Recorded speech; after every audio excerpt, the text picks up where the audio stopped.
right, welcome back, everyone, to the Orchestra Podcast. I think we're on episode 44 now. I had a hiatus and lost count, so I'm just going to say 44 and we'll fill in the blanks as necessary. We have with us today someone very important to me, Dr. Jeffrey Bell-Hanson. He was my orchestra professor and instructor of many courses at Pacific Lutheran University, where I studied, and had many shared concerts in the space behind me, Lagerquist Concert Hall. And we look forward to catching up. Dr. Bell-Hanson, why don't you introduce yourself just a little bit? Well, thank you for asking me to do this, Mr. Rodall. I know we missed an opportunity to do it last year, and so I'm glad that you circled back around because I'm happy to have this chat with you and a talk for your students. Yeah, I'm sorry. What was the what was the question again? Well, it's everybody's favorite question. Would you please Yeah. introduce yourself? Sure. Yeah. As Mr. Rodall said, my name is Jeffrey Bell-Hanson. I'm originally from the state of Iowa and uh, grew up there and went to school there mostly at the University of Iowa and the University of Notre Dame. And I spent a considerable amount of time in Michigan before I came to Washington, and also some time in Kansas and Louisiana teaching there. I've been at Pacific Lutheran University now for 19 years, and uh, I'm actually headed for into my last couple of years there, my tenure there before I retire. So I'm looking forward to the next couple of years a lot. These last years are ones when my bucket list of literature has been collecting, and so I'm looking forward to fulfilling some of my long-term wishes about things to play and people to play with. I remember one particular concert. We did the Moldau and Dvorak 9 on the same concert. Oh my And goodness. all of us in the orchestra were very eager to get to rehearsal each night for that particular concert. That must have been, well, certainly I do done the remember Dvorak that one. before. Yeah, Yeah, the that Czech was a great connection, I think. concert. Yeah. Was that was that the one in which Dr. Hoffman played the Dvorak cello concerto with us as well? That may have been another concert. No, no, Yeah. I think we had very, no, that was a different concert. Yeah, Um, I think actually he may have done that before your time at PLU. I Just think before. we had that, we did the Skip Dotman piece Oh, that's right. that Dr. Croct had written. Yeah. Um, well, this is a great pivot point talking, bring up Dr. Croct, one of your, Jerry Croct, one of your predecessors. Hmm. I commissioned him last year to write for my students a Port Angeles triptych Oh, because great. we were meant to be playing at Carnegie Hall back in Yes. April. And of course, Best that laid had to be plans. canceled Yeah. and would have been a Carnegie Hall premiere, of course. And those of you who don't know, Dr. Croct is a phenomenal composer and does a great job of sort of doing tailor-made, made-to-order works that really suit the ensemble for which they were written. But that's one of the things that I had to, put on the back burner. And Dr. Croft has been very nice in saying, I'll keep it in my folder and you'll play it when you're ready to, or when you get to New York the next time. But I wonder if you might walk us through uh, some of those first signs that this school year was going to be a lot different. Yeah, well, certainly we'll do that. I did want to mention that we premiered a piece by Dr. Croft last night, and you were talking about how well he writes for a particular ensemble, and this was he did not write this piece actually for us. It's called GF 846, and it refers to murder of George Floyd, um, and what was thought to have been a timeline at that time. Um, and it was just really his musical response to those events, but it just fit our ensemble so beautifully.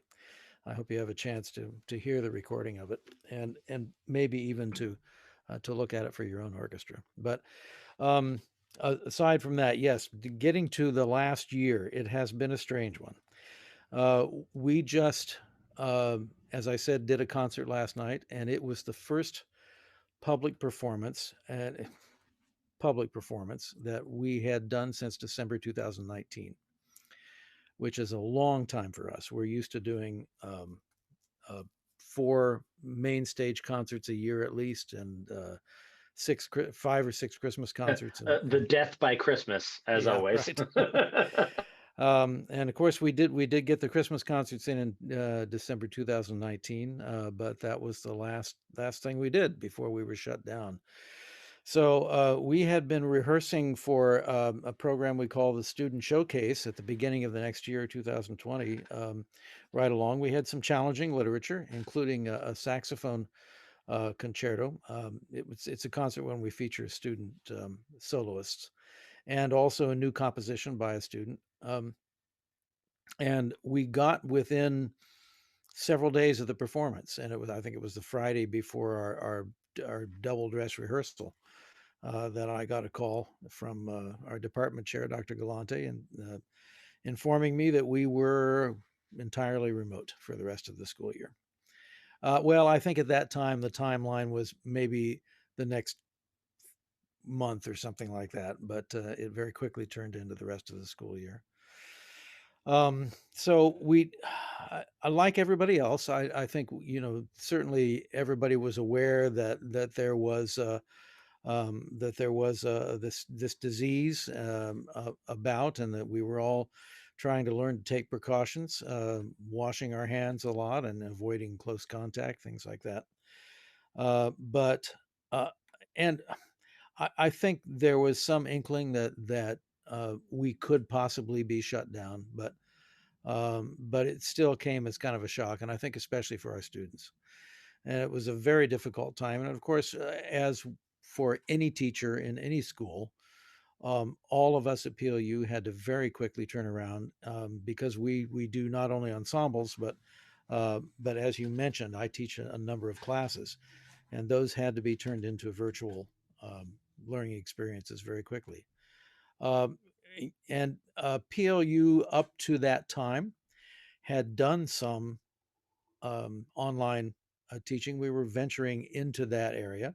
We had training workshops for available to faculty for learning how to teach efficiently online, but I don't think there was a huge buy-in to it. We very much considered part of the hallmark of PLU education was that in-person experience. Well, we have learned. Um, I think it was a rough spring transition, but my colleagues and I have all worked very hard to try and learn to deliver a really good, valuable product online, blended where we can. In other words, seeing people in person. But last spring, certainly, the campus just immediately became a ghost town. And they implemented a lot of very strict controls about who could be on campus when. And it was a while before we were even able to really go back and retrieve things. Well, and it's interesting you bring up that, there were systems already in place for online learning. And that was true for me here in Port Angeles, and I think for many of your colleagues in academia as well. Uh, but there's a sort of a Venn diagram of how well have you been trained to use this technology? Mhm. What is your willingness to use this technology? And to what degree have you already been using it? I remember at my time at PLU, I don't know if this platform is still working or being utilized, but a lot of things were hosted on something called Sakai, and Mhm. Which we still use. Yep. which at least during my time at PLU worked very well. It hosted files, you could submit things, uh, professors could communicate with students, but of course, the majority of instruction was delivered in person. There wasn't this. There was no Zoom meeting attached to the course, and I think that has sort of been the sink or swim for all of us involved. Is that we've had this technology available for quite some time. Zoom isn't anything new. the Google suite certainly isn't new. Um, I'm becoming to the point where I might think that I might be getting old. So I think Sakai definitely isn't new. Uh, so what was your experience making that transition of the tools were at your fingertips and, you know, implement, go? How did that work out for you? Well, I think over some time it has worked out pretty well. You mentioned Sakai. It's something called a learning management system. There are lots of them out there. Blackboard, Moodle. I don't know which one your school system uses, but there are a number of them available. Sakai is not one of the big names, but it's an open source tool, so it's cheap for the institution to use. And we've had it for quite a few years. And I was sort of one of those people that I adopted some parts of it fairly early. I've had course Sakai sites for, I don't know, 15, 16 years probably. Oh, maybe longer than that out of my 19. But the platform has certainly evolved, and there's much more that is possible in it now. We can embed Zoom meetings in the platform. But those are all kinds of things that you need to learn to do. I think one of the steep learning curves for a lot of us was learning to use video technology in a productive and useful way. And so there are other tools that we've all learned. One that I've made a lot of use of this year is Screencast-O-Matic, which is a very quick way of making class videos. And you can do things that look pretty sophisticated with it, even though it really doesn't take that long to do.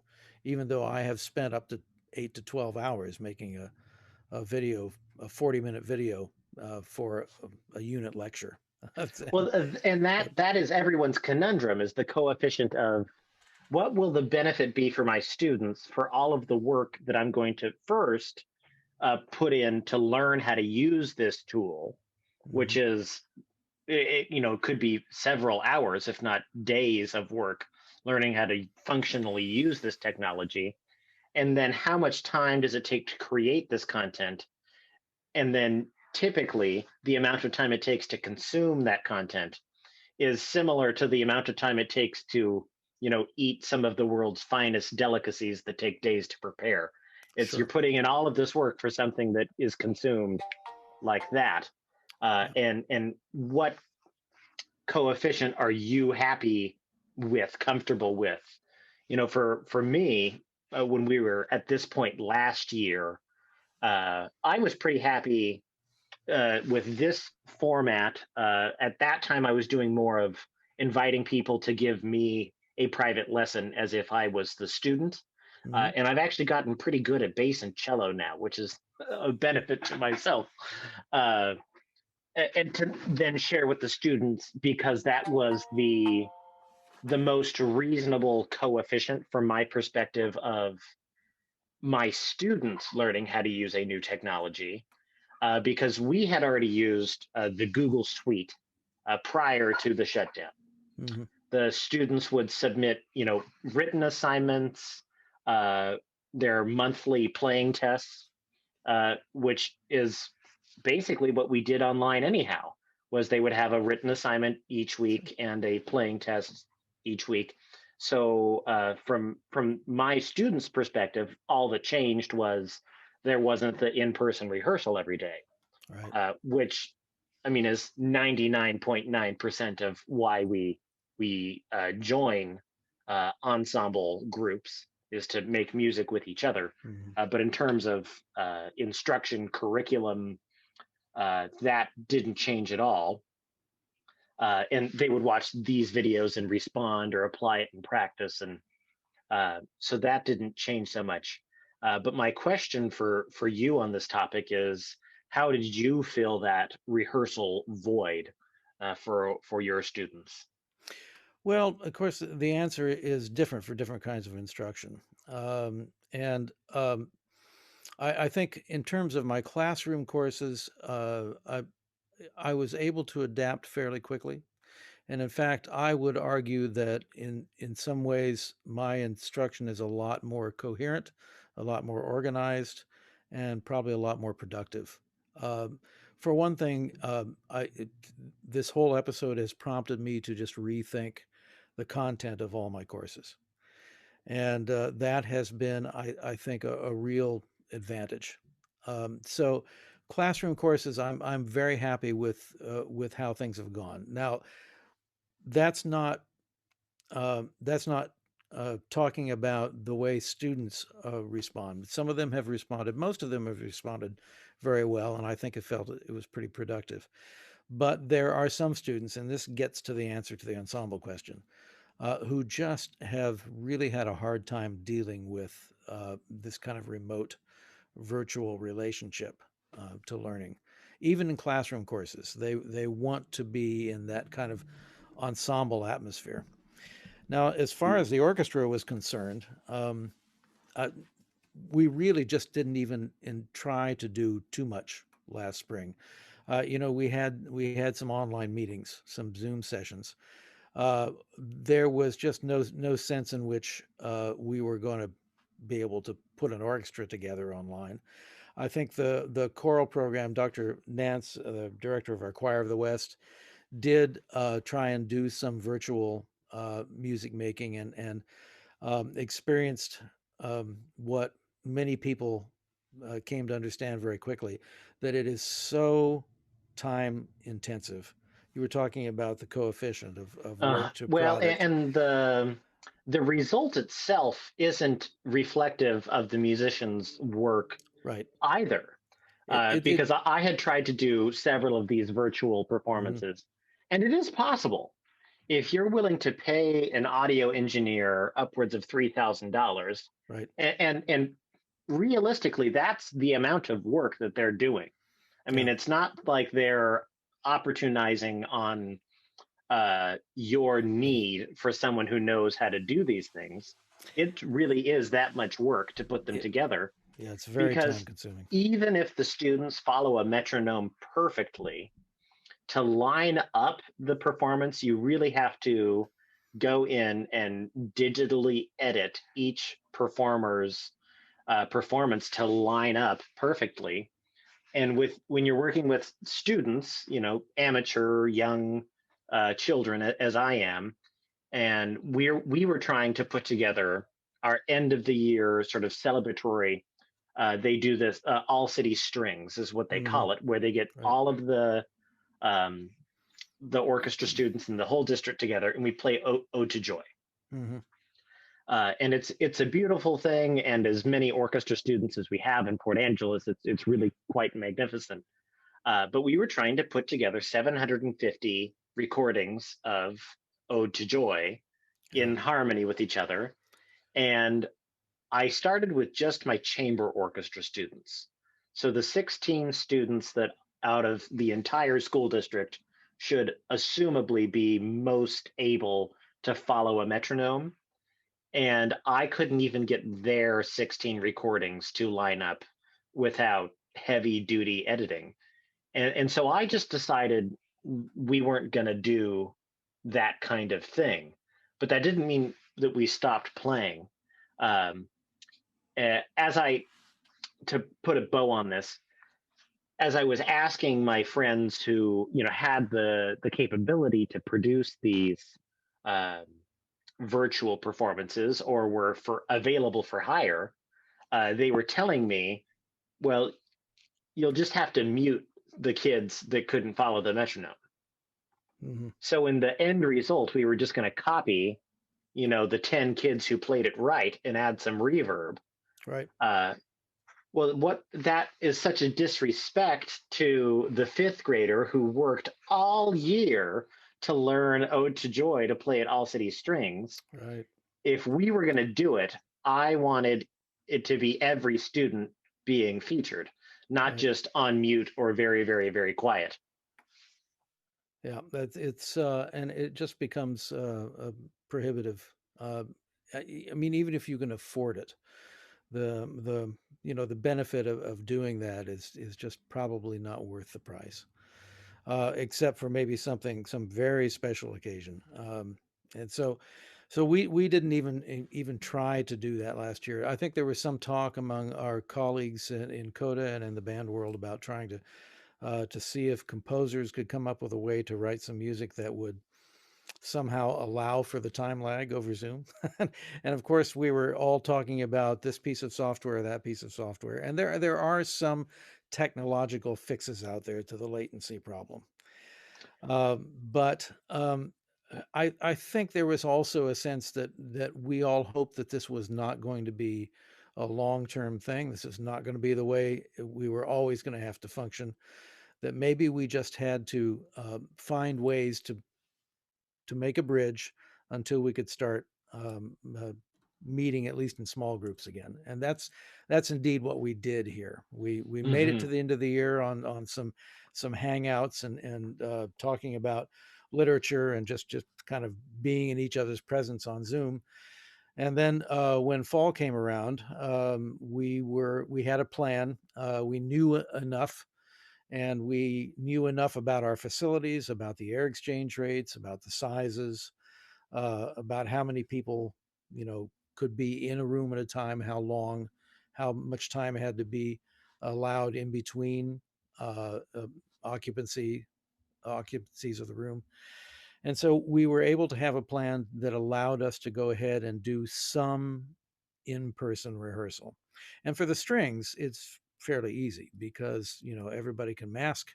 We're not producing aerosols by virtue of what we're doing to make music. Although I do hope string players continue to breathe. That's always a Yeah, problem. Is of course. you But still have to breathe. breathing isn't nearly as much of a problem as singing is. So that's another thing entirely. In fact, our winds and brass were relegated to outdoor rehearsals for most of the fall and for in the entire fall. So we had a tent that was erected outside the music building and another one in Red Square. For your students, Red Square is an area on campus. It's covered with red bricks, and that's why they call it Red Square. It's kind of a central place on our upper campus. But that enabled us to at least have the feeling that we were making some music together, and I think everybody appreciated that. But at the same time, my colleagues, my ensemble colleagues here at PLU, and I all knew that we needed to enhance the value of this because as great as it was to be able to get together in groups of 11 or 12, which is what our limit was, it was not going to be the same thing. No full orchestra. um, of course, there just wasn't the opportunity to do the same thing. We were distance. It's very hard to play in this distance format. You've probably done some of this yourself, so your students have experienced that it's much harder to hear each other. It's a real challenge. So we also committed to trying to find as much Zoom content as we could, which meant calling on people who we knew who were in our networks and the networks of our colleagues. So we had a number of Zoom sessions. For most of the fall, I was doing a Zoom session on Thursday evening. We have two rehearsal times during the week. So a live rehearsal on Monday with each other, split between two different units, a black orchestra and a gold orchestra. And then Thursday were our Zoom sessions with guests. And we had some marvelous guests. We had Cindy McTee and Leonard Slatkin. We had Maria Newman, who is a film composer, part of the Newman family of film composers. Um, um, and Jonathan Spatola-Knoll, from originally from Olympia, who has become really quite a scholar on the music and life of Elfrida Andre, a 19th century Swedish composer, whose music we had programmed for the fall. So there was a long list of people that came and talked to us in the fall. Um, and then the other component of trying to provide something of value was to get away from the canon and to explore some music that we would otherwise not have a chance to do. You went through the orchestra program at PLU. It's really heavily oriented around the full orchestra. Very little work as string orchestras. So that was the first thing. we were doing string works the entire fall.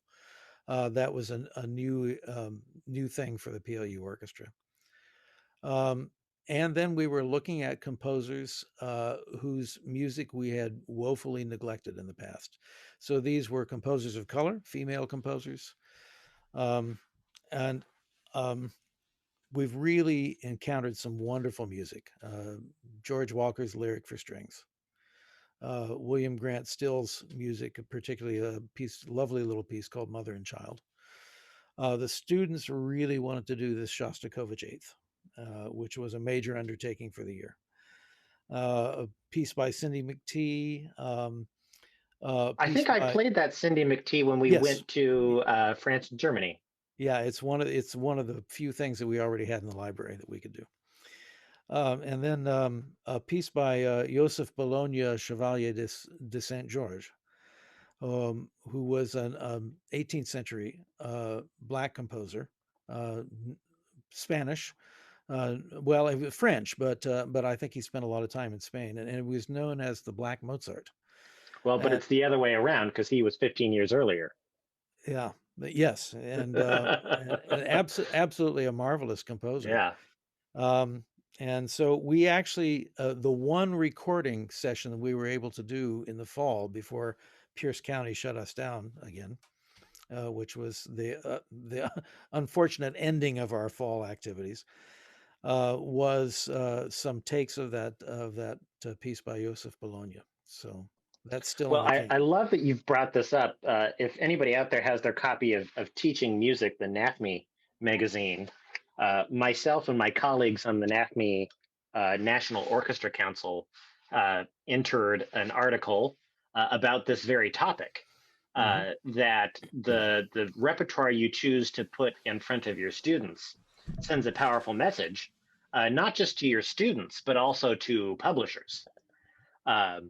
Because if we really want to have an inclusive orchestra curriculum from fourth grade all the way through, graduate school, we need to tell the publishers what we are going to buy, what we're willing to buy. And when we select works by women and people of color, it tells the publisher, I've got enough Richard Meyer on the shelf already. There's nothing wrong with Richard Meyer. I think he writes some fantastic music. Yeah, but I've got plenty of it. He's actually going to be our honor orchestra conductor next year. He was supposed and to. That's fantastic. I like working with him very much. Yeah, wonderful guy. But I've got music written by him. I don't need another piece written by him. But someone that I've had the opportunity to work with through Quentin Morris's organization Key to Change is a composer named Caleb Von Jones, who has written for Key to Change 5, and I believe he's on the books for 10 Suzuki style pieces that all are, incremental and, pedagogic difficulty and are set up a string curriculum. And choosing to use those materials, if we can all get on that bandwagon, will increase the availability of these kinds of pieces. Because publishers, they're not going to reach out to a new composer that they haven't dealt with before if they don't have, a real financial reason to do so. FJH has a great relationship with Richard Meyer or Soon-He Newbold or whoever the composer might be.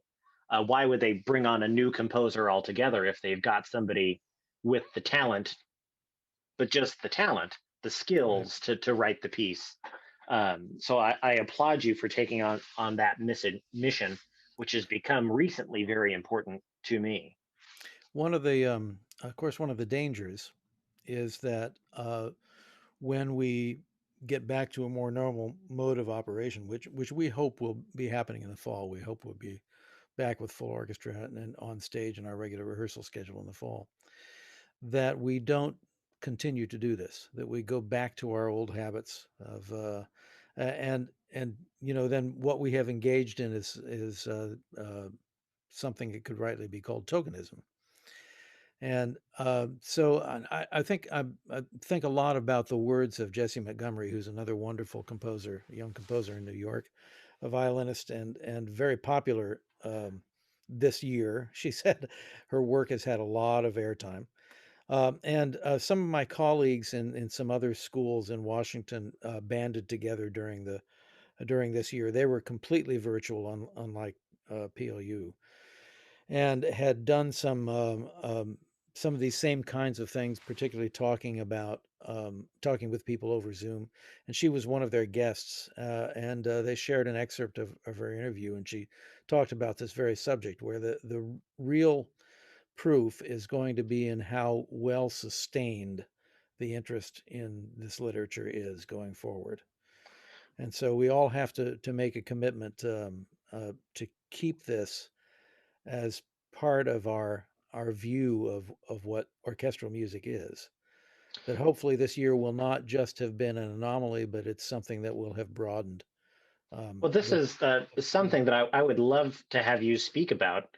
Something that I learned from you and really cemented in my philosophy this year was the idea of the organism of the orchestra Mhm. and the civic relationship, the civic duty of the orchestra. Uh, Before attending PLU, I was one of those, um, you know, we're here to be the best and we're going to do type six and we're going to do Shostakovich, and anything else would be uh, a bastardization of my experience of classical music. And why would we do anything other than Bach, Beethoven, Right. Brahms, and Mhm. and we have to be at the highest level and meet these sort of made up expectations that are questionable in themselves. And through working with you and certainly experiencing the loss of rehearsal with my students Mhm. and seeing the way that that affected their relationships with each other, their relationship with me, their relationship with the community, uh, and paired with my experience having now played in community orchestras as an adult, uh, that the kids are in orchestra, people play in community orchestras, and to some extent, professionals play in certain orchestras because what they enjoy isn't the music on the stand, but making music with each other or Right. making music as a service to themselves and to others. Mhm. Uh, and when we lost the ability to rehearse together, uh, that connection, I think, is why we lost contact with so many students. Was that what what they showed up for was each other, not the music on the stand. Right. So I wonder if you might just give us some truth bombs about that that the nature of the organism of the orchestra and the civic relationship of the orchestra, because that's something that was so foreign to me, but now so obviously integral to the success of music in our communities. Yeah, well, first of all, there's nothing wrong with aspiring to be at the highest level. That's something that, everybody should aspire to, and certainly that's a part of the orchestral culture. Excellence. Nothing wrong with that. But you're right. There is a lot more to being in an orchestra than just that aspiration. And this stems back to a sabbatical that I took. Pardon me, I'm turning gold here because of the reflection of the sunlight coming in my window. But that goes back to some time I spent on a sabbatical thinking about orchestras as communities, um, and talking with a sociology professor by email and over the phone a number of times at St. Olaf College, uh, who had recommended some resources to me, and we were talking about the orchestra as in terms of a model of a social system, which could be a community, could be a family, and talking about all of the things that attend within the social system, and then all the relationships that happen between the inside and of the social system and the surrounding things outside the social system. So, thinking about all these possible outcomes of being in a community like an orchestra. There are things that the orchestra needs to do to maintain itself, and among those things, besides just doing what it does well, um, are just understanding kind of the relationships that are inherent within an orchestra. And an orchestra is a wonderful model of a kind of community because there are traditional roles built in just based on the instruments that people play and the relationship of those instruments to the part of the music, whether it's a low instrument that plays bass parts or whether it's a high instrument that plays a lot of melodic parts. Those are all kind of traditional roles that come with expectations. Um, and in order to have a well functioning community, everybody has to depend on each other to fulfill those roles. And then that's not even thinking yet about the relationship of the orchestra to the community around it. And that's where we get into talking about developing a kind of servant attitude, because the orchestra exists for a reason. And the reason is the same reason that we have music within human community. And that's a deep well that we probably don't want to go down. But the fact that there always has been music probably means that humans need music in some way or another. And so an orchestra is a vital part of a community function, and it serves a role within the community. And to look only internally to those things that maintain the orchestra Mm-hmm. as a system is not doing service to one's role as a Mm, member of an orchestra. There is a responsibility to the community that supports that orchestra as well, mm-hmm. because there is a need. It fulfills a need.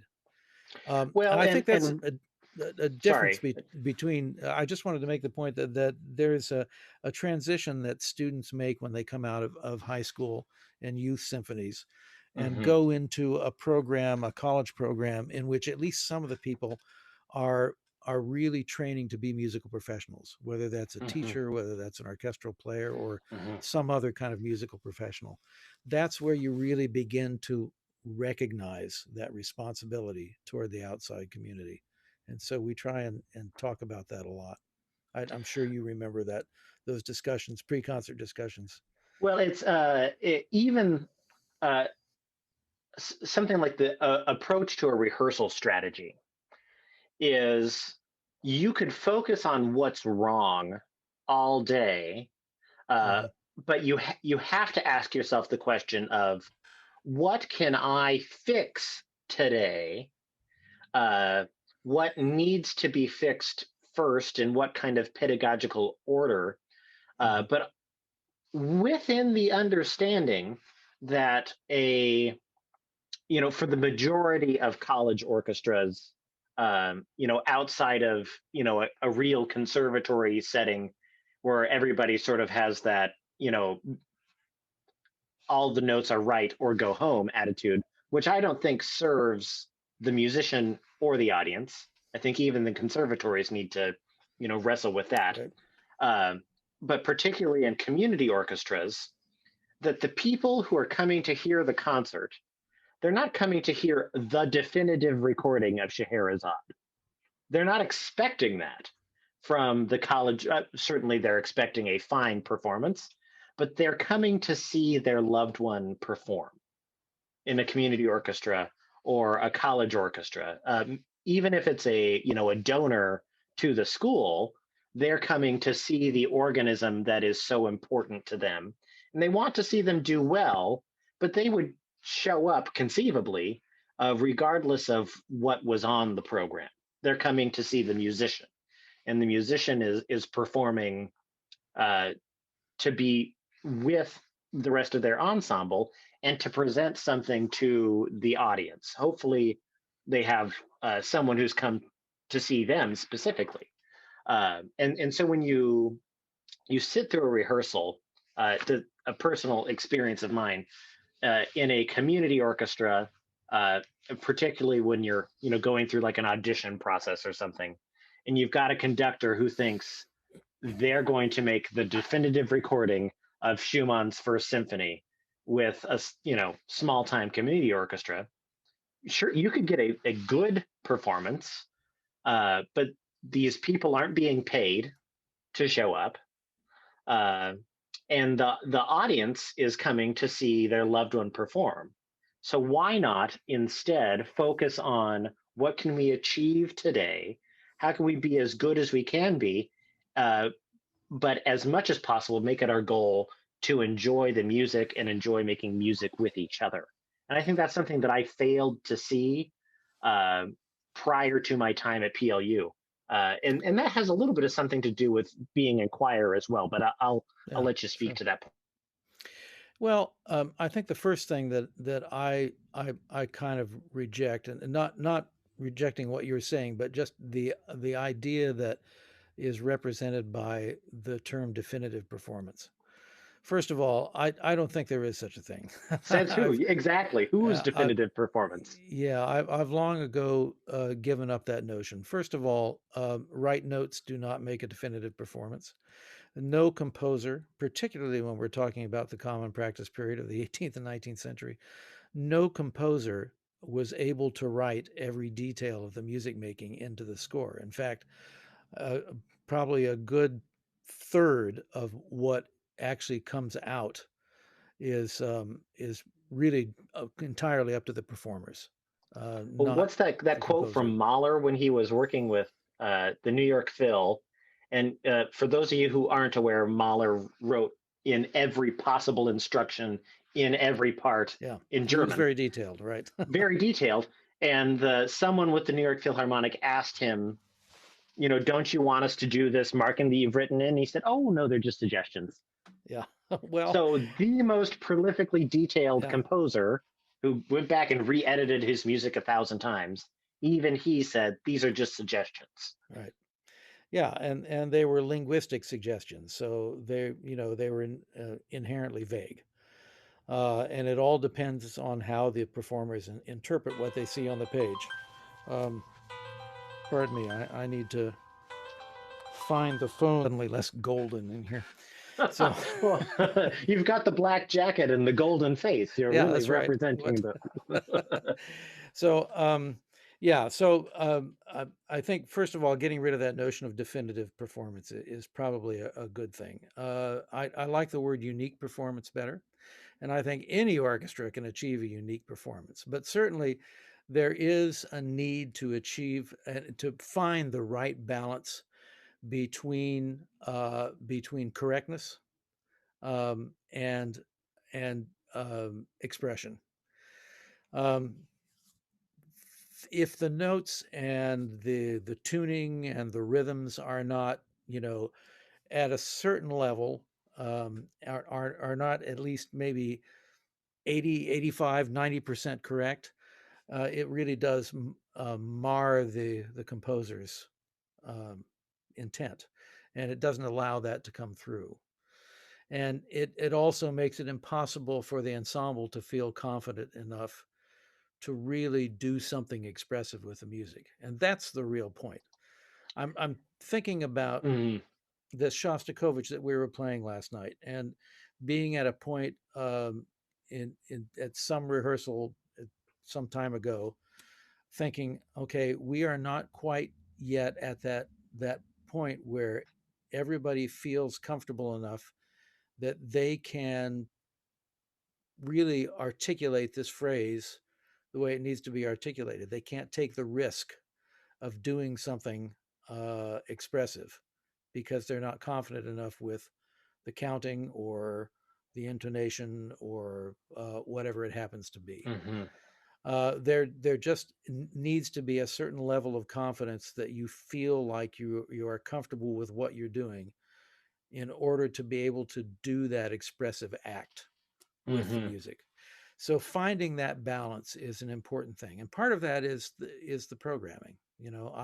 I have mhm. way over programmed many times during my career, and made it impossible for my students to achieve that comfort level.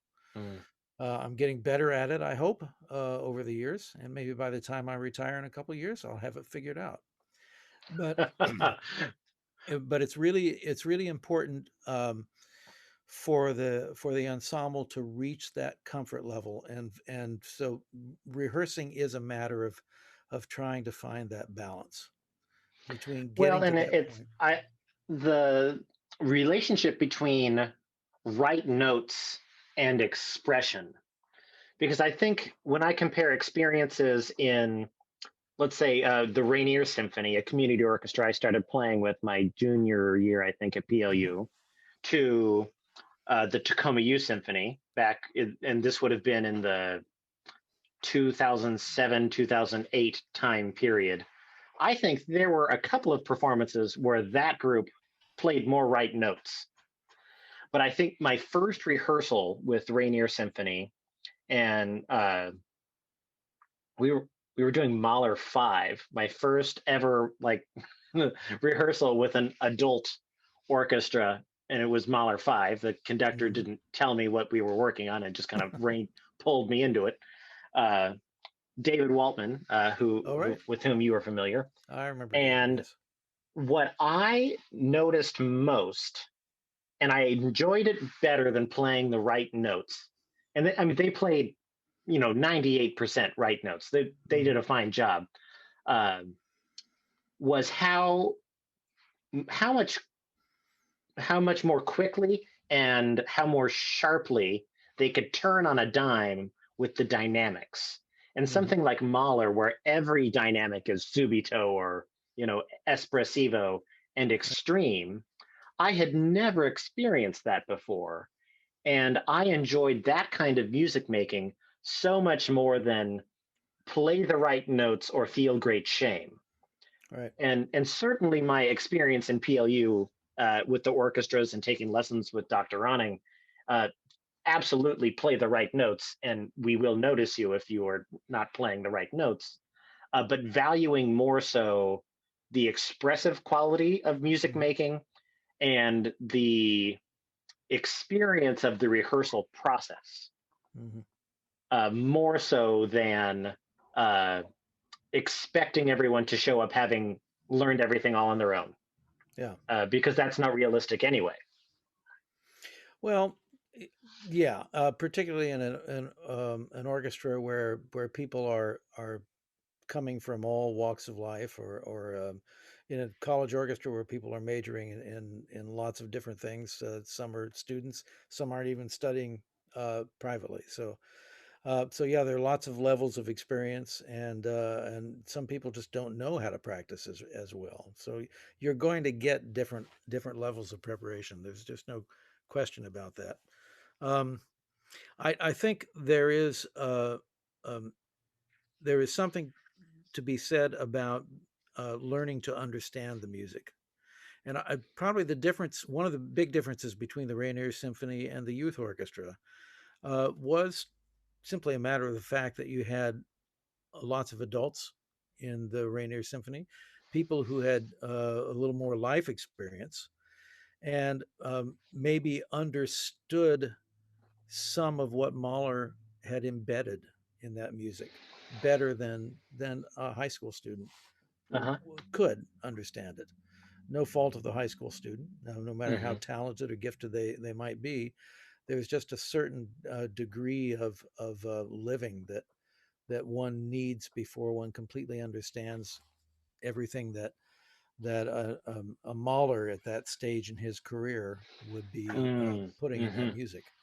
And so I think you're talking about, say, a subito piano that comes in a particular spot. Hmm. If one can connect that with some kind of emotional rhetoric, some kind of emotional quality, and understand what that's about, one's much more likely to find a way to execute it because they're motivated to execute it. Mm. If it's just a marking on a page, it doesn't mean as much, and it's easy to forget. Well, so motivation, I think, is something we should definitely talk about, uh, because if your motivation is just play the right notes, as a teacher, as a conductor, are you going to have the best relationship with your musicians? Hmm. Uh, I think uh, having a good performance is everyone's motivation. but truthfully, our motivation has to be much deeper. And this is something that I quote from you at all of my performances with students that I think you quoted from a book, and you'll be able to tell me which book it was. And I want to know because Maybe. I've been quoting this for years now, and I don't know where it was from originally. But I think we were at a small Lutheran church outside of Orange, California, and you were talking about the responsibility of the performer, and it's to remember that in each performance you give, it's likely there is someone hearing a performance for the first time, Mhm. and there could be someone hearing a performance for the last time. Right. And to think of that responsibility that we have, whether it's Mr. Rodall's fifth grade strings class playing, lightly row and twinkle variations, or Dr. Bell-Hanson's university orchestra playing, Dvorak 9 and a new piece by a living composer, that responsibility remains the same. Uh, how do we approach that as musicians, and how do we conceive of that, the nature of performance in that lens? Yeah. Well, first of all, the quote was not from a book. It was from one of my conducting teachers, Murray Sidlin, years ago. And this was something he said in a class, something he always talked about with his orchestras. And I thought, well, that's really good. And it is exactly about what you're bringing up is the idea of why are you doing what you're doing? Why are you playing this music?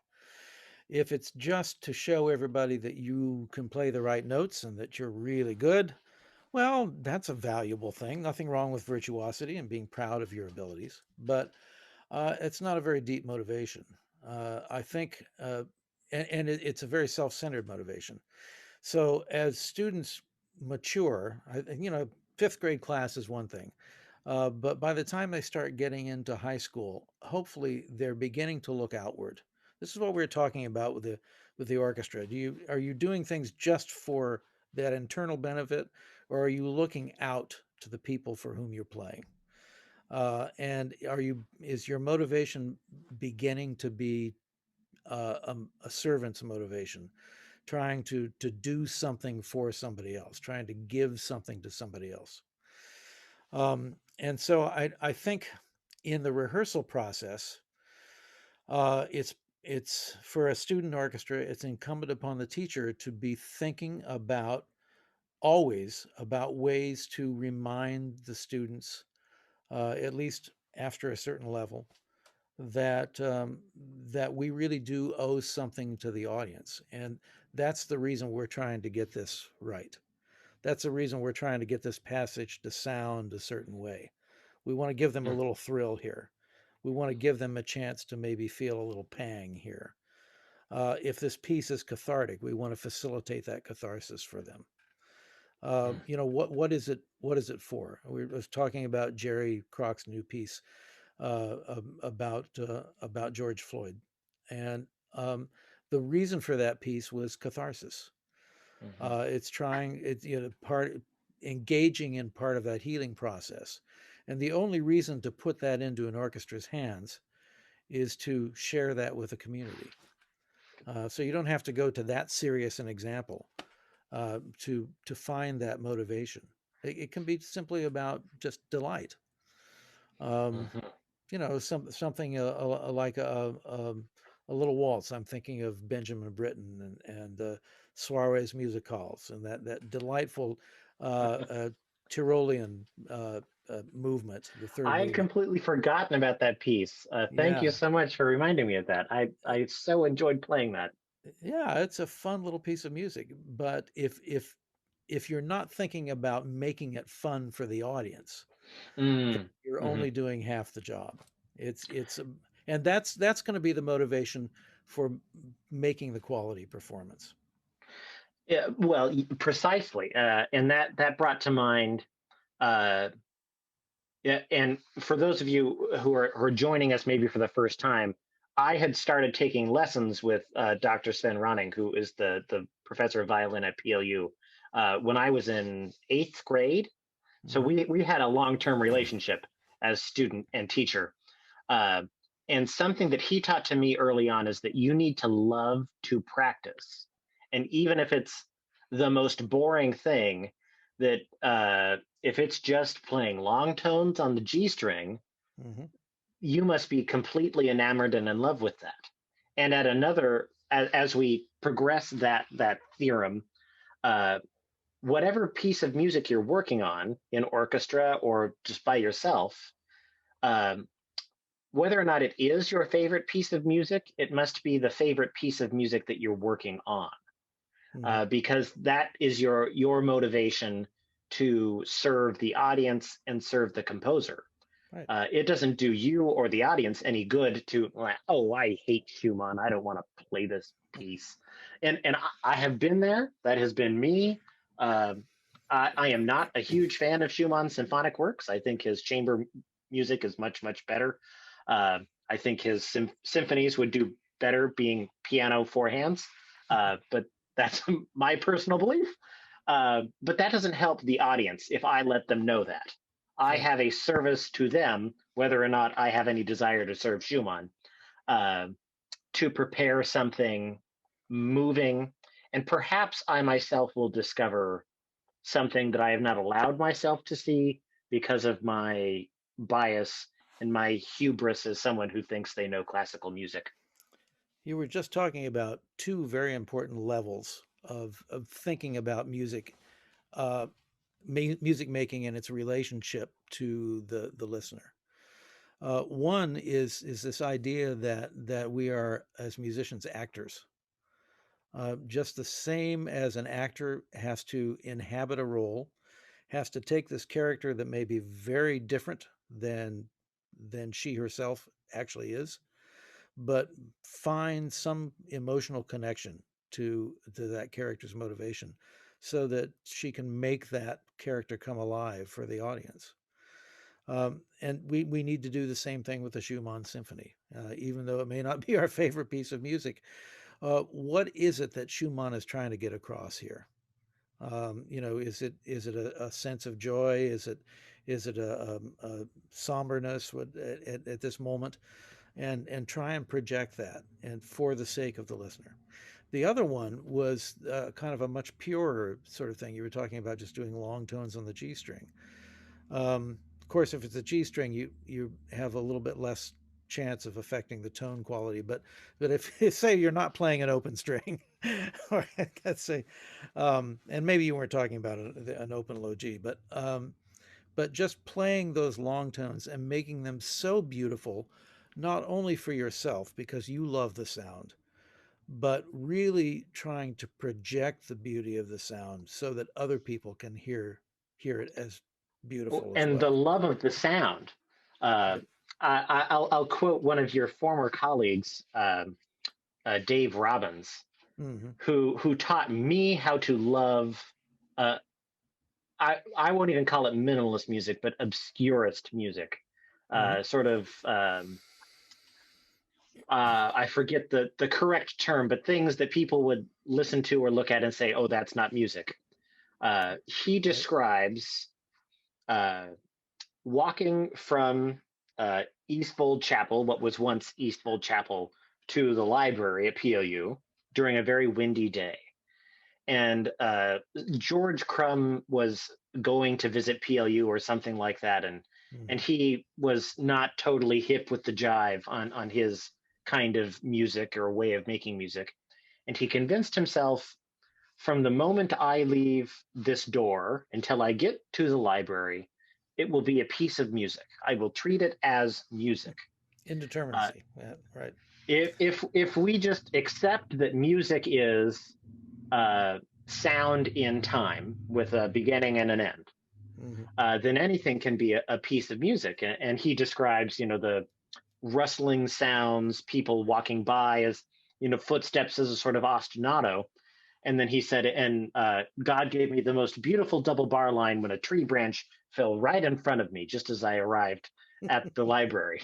Right. uh, and thinking of this loving sound, not loving a particular composer or a particular instrument, or I know many viola players who still cringe anytime they hear anything on the E string, whether it's Gil Shaham or a fourth grader.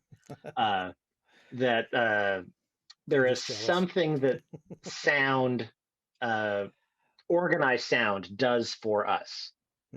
Coming back to this organism of the orchestra and the civic duty of an orchestra.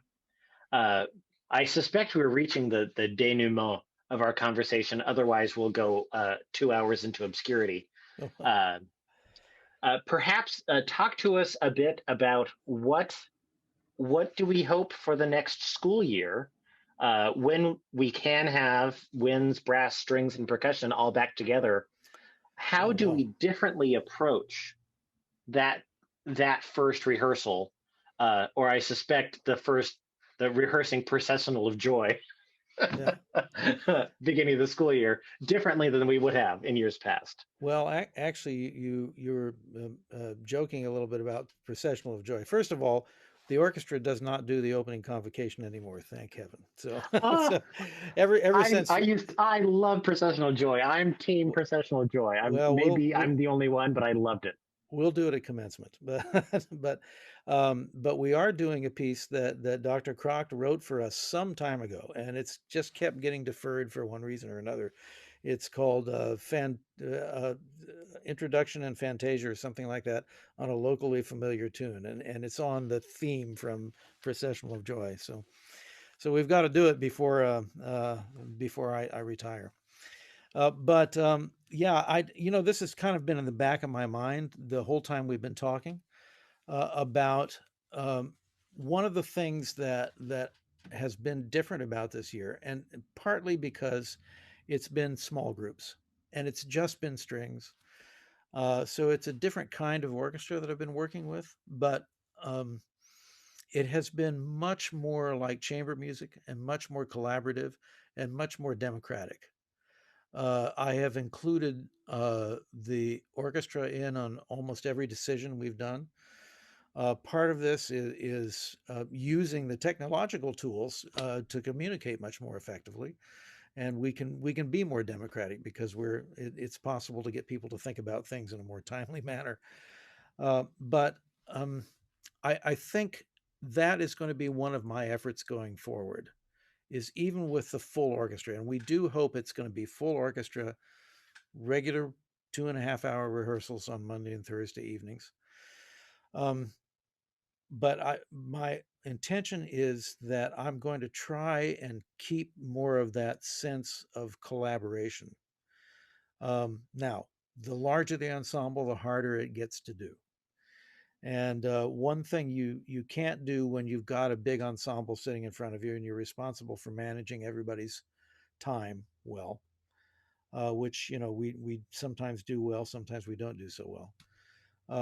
Nevertheless, you're always trying, and you've got to be careful about not inviting things that are going to waste people's times.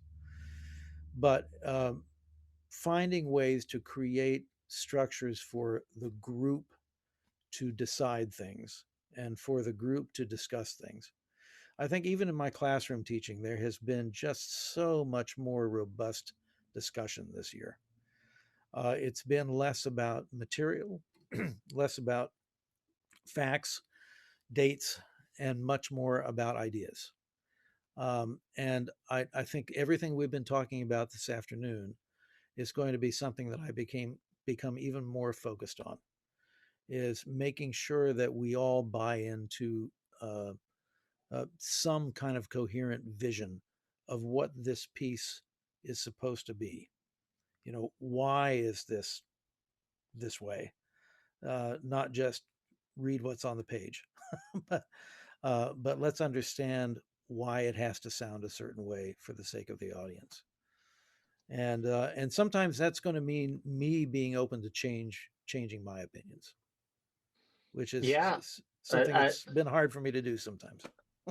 Like you say, involving more student voice, when you're in the situation where many students have chosen to disengage because it's not the same, because they can't have that same experience that they were expecting.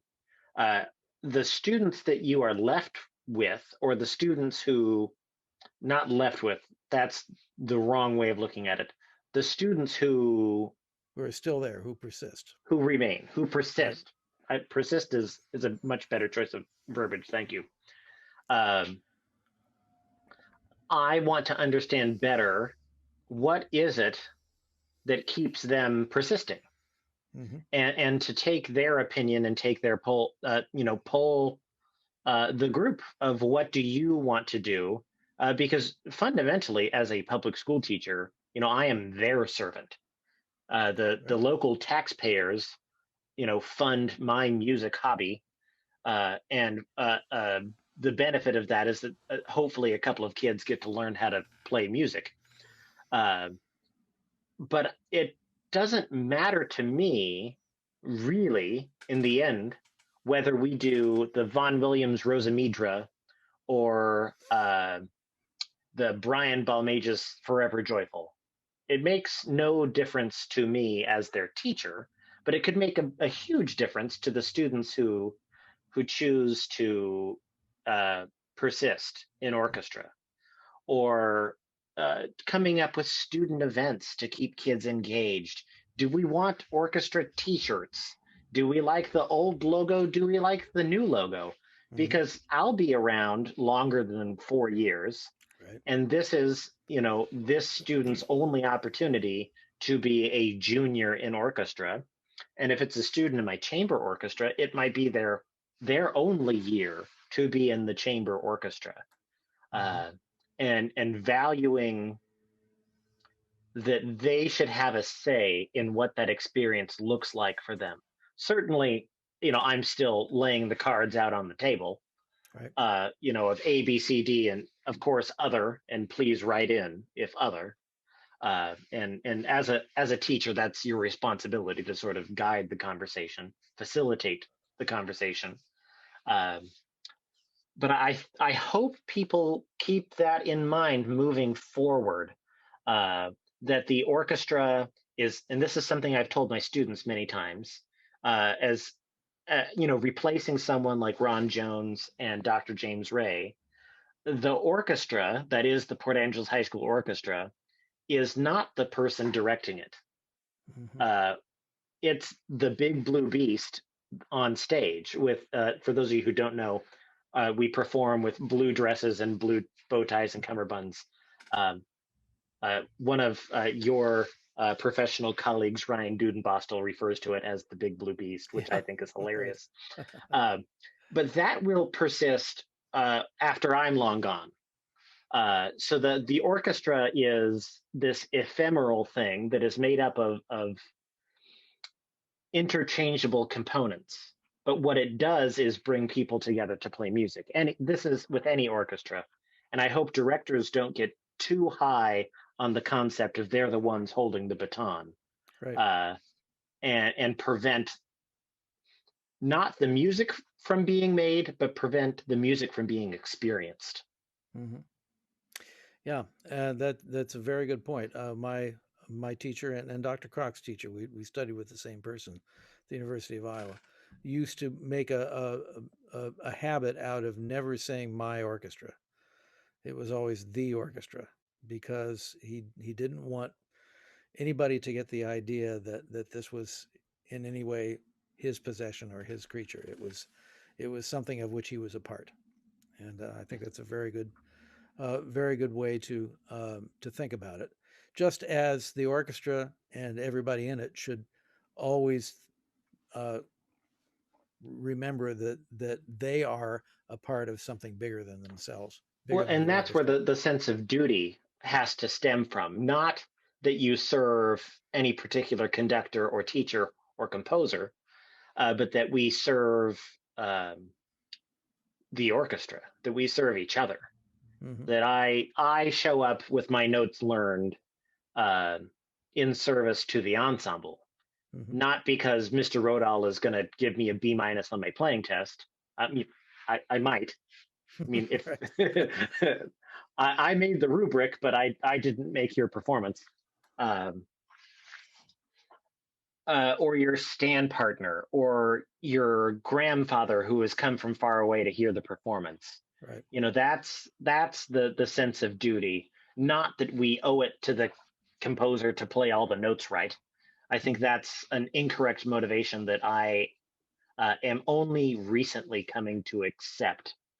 In the few Right. performing opportunities I've had since this all shut down, I much more enjoyed that I was making music with other people, and that experience than the music on the stand. That was almost meaningless. Well, and the composer would agree. I'm sure almost any composer would.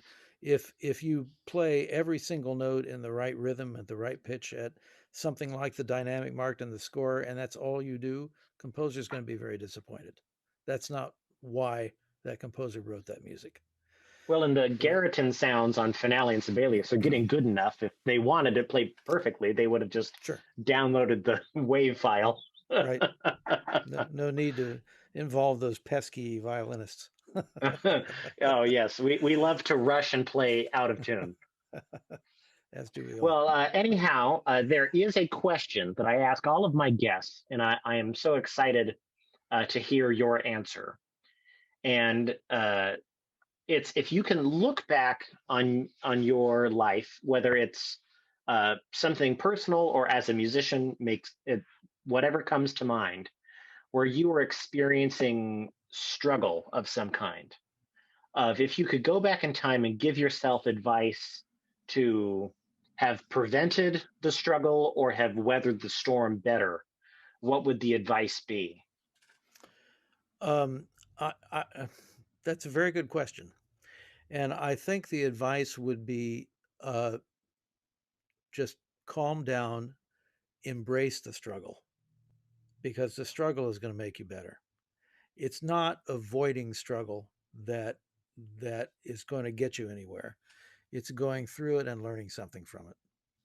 So when things get tough, just remember that you're going to come out a stronger and better person in whatever way you're struggling on the other end of it. That's so beautiful. And I was listening to a podcast this morning that speaking about that very topic. I like to sort of have my morning spiritual dose in the morning, just to carry out through the day. And it was thinking about the way that struggle is just life working on you. Right. That it's not all the time that you are working on life. You've got to throw up your hands sometimes and accept that life is working on you and let it do the work that it needs to do. Exactly. Right. And it will not always be pleasant, but that's the work. Well, I've got a few questions off air, but thank you so much, Dr. Bell-Hanson. It was so great to reconnect with you and discuss our shared experience of this unique time in music education. Yeah, I had an orchestra member who wasn't playing in the concert, our keyboard player that just didn't have any parts, come in and take some photographs of our dress rehearsal just to make sure that we had some documentation of what we went through this year. Because it has been different. Uh-huh. Well, any parting words for our viewers before we sign off? Well, we were just talking about struggle. I would say don't give up, persist. It's going to be all that much sweeter when we get back to doing it together. Yeah, the first downbeat for me with kids in person, I can't speak for the kids, but my eyes were not dry. Yeah, I'm sure all of us felt the same way. All right. Well, I hope we get to talk again soon, and that's the end of episode 44 of the Orchestra Podcast. Thank you so much.